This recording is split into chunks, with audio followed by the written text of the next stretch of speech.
CBS News legal analyst Rikki Klieman joins me now with more on this. So, Rikki, let's start with the basics here.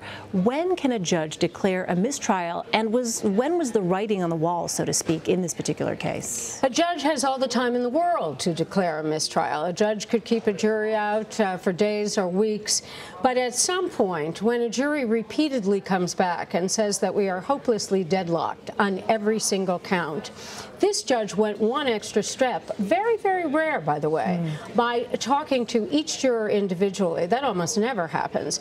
And he was obviously satisfied and came to a point that simply said, okay, enough is enough. They are never going to reach a verdict. Keep in mind here, too, they had a different juror as of last week. Then this juror had a prearranged vacation and so had to leave. So they had to start over again this week.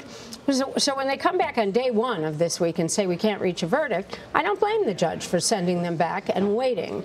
Day four, big different story. Well, a key argument from Menendez's defense team was that the prosecution could not match specific gifts to specific actions taken by Menendez, particularly because Menendez and Solomon Melgen were friends for decades. Can you elaborate on that? Well, what we're looking at here, according to the prosecution, was a bribery scheme, that this was not a mix and match. This was not a quid pro quo that you could see. I, in essence, raise money for you, or I send you on a trip, or I give you a suite, or I put you on my jet, and therefore, right at the same time or shortly thereafter, I get a favor as it has to do with needs I have with Medicaid. You just couldn't do that. They had a relationship that was quite complex and quite apparently close and entwined. And so the government wanted to go forward with a theory of a stream or a scheme of benefits. And they thought that that was going to carry the day.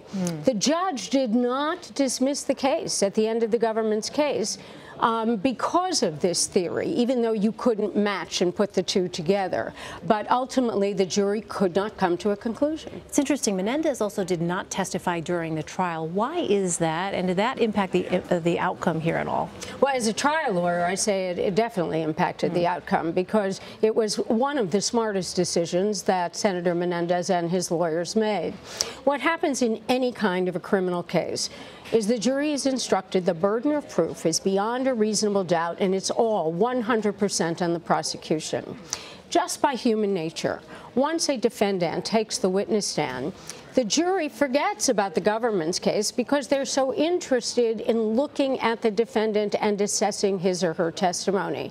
So even though the burden of proof is not supposed to literally shift, in essence, it probably does. So rather than have the jury be out for, again, weeks and weeks, because you would have had days and days, if not weeks, of testimony of Senator Menendez, cross-examination, redirect, recross, and then the jury assessing that in addition to the weeks and weeks of trial. So smart. The declaration of a mistrial largely seen as a win for Menendez, but could he face trial again from federal prosecutors? Oh, yes, it is not over for Senator Menendez. He would like to call this victorious.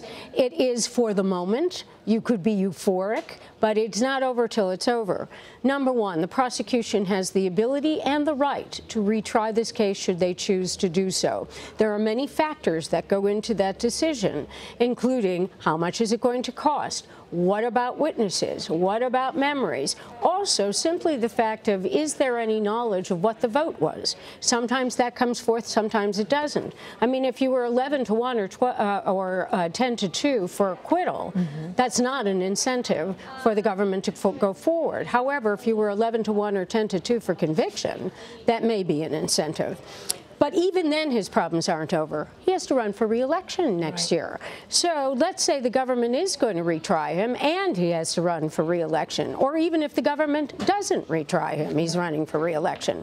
Finally, you're getting then down into the Congress. And then you have a whole other issue coming up. So speaking of which, Senate Majority Leader Mitch McConnell released a statement Thursday saying that Menendez could have violated the Senate's code of conduct, and he called on the Ethics Committee to investigate. So what type of investigation would that look like, and what will the consequences possibly be in that situation? Well, I think we should look at the consequences first, because if they go forward with a true investigation and go back through all of this evidence, just in essence the same as evidence that this jury looked at, they have a right, as part of the rules of ethics when it gets to this committee.